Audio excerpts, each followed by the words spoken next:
The whole world is holding its breath as to what China and the United States will do to finalize the terms of their negotiation reached in London. Now, whether it will be smooth sailing, providing a satisfactory solution so that the world will breathe freely, or whether there will be some hiccup. Personally, I do not know.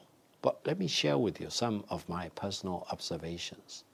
First of all, in terms of this global anti-China and anti-world tariff war initiated by the United States against not only China, but against the rest of the world, it is an unjustified tariff war.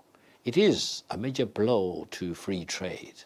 And whatever China is doing is really stepping up to defend free trade. And for China to defend free trade, it's not just for China's economic benefits. It is for the benefit of all the countries involved, whether in the global south or in the developed countries.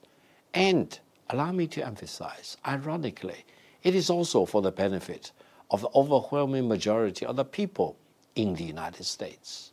Therefore, as a philosophical point, this trade war, this tariff war, should be stopped as quickly as possible. And no one should allow the United States try to dominate the rest of the world and hold a gun at everyone's head, try to force ultimatum one after another, try to get the best terms for the United States, which most likely will be the worst term for all the other countries involved. Secondly, China's position ever since the beginning of this trade war, the tariff war, has been very clearly spelled out. It is, if the United States wants to talk, China's door is open. But if the United States wants to bully China and impose its ultimatum on China, China will fight this trade war or the tariff war with the United States to the very end. But China never bothered to explain to you what exactly this very end means. Over the past several months, I've spent a lot of time trying to elaborate in my own personal capacity, what does this end mean? Let me share with you my observation.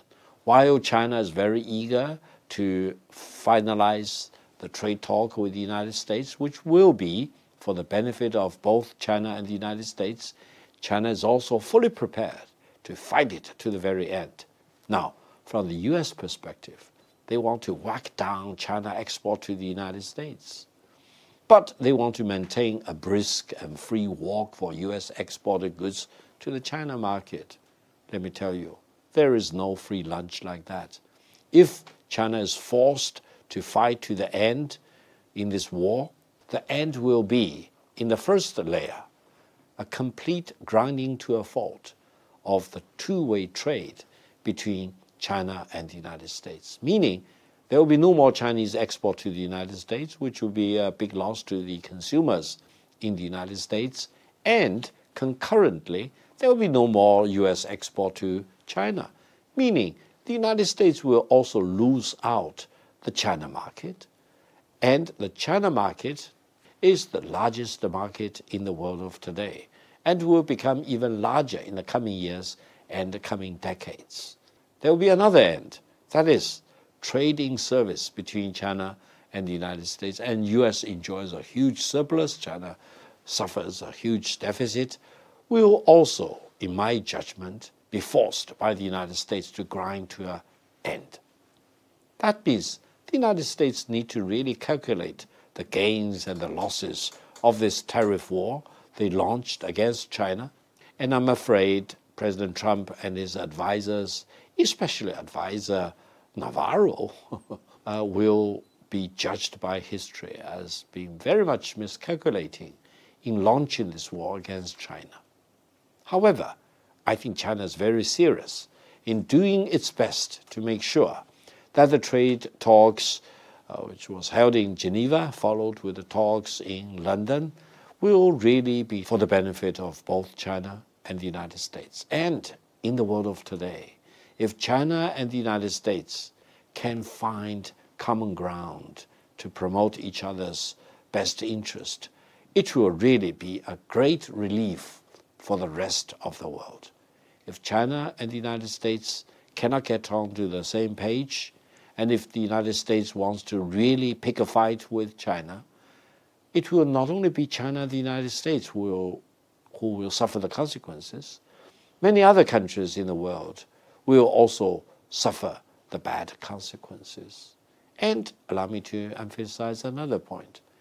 While the United States is now forcing many countries to pick and choose between either the United States or China, I think that's the wrong choice.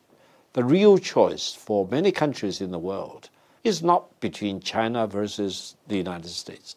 The real choice is whether the United States is doing the right thing or the wrong thing, and whether China is doing the right thing or the wrong thing. If the United States is doing the wrong thing, why should stand with the United States? If the United States is doing the right thing, why don't you want to stand with the United States? Because if the United States is doing the right thing, absolutely it will be in your own interest to stand shoulder to shoulder with the United States. Likewise, for China, if China is doing the right thing, why do you want to refuse to work with China? If China is doing the wrong thing, why do you want to blindly follow China's leadership? No one in the world can force you to pick and choose between China versus the United States. That choice is a wrong choice, it's an artificial choice. Therefore, when we look at China versus the United States, as far as this so-called global reciprocal tariff war is concerned, let me assure you with all my sincerity, from the bottom of my heart, China is doing the right thing. China is defending free trade for China's benefit and also for your benefit. The United States tried to destroy free trade, which is bad. I'm completely surprised that the former trade representative of the United States even wrote a book called No Trade is Free. My only conclusion is that he's being preyed by nightmares created by himself. No one should be allowed to destroy free trade. And China now is a champion of free trade. China is the standard bearer for free trade. And I'm so proud that China is doing this, not just for China's benefit, but for the benefit of mankind, including, ironically, the overwhelming majority of the people in the United States. So, if I can offer one point to summarize, President Trump, don't mess around with free trade. Engage with free trade, and free trade will save the United States. Free trade will really help make America great again.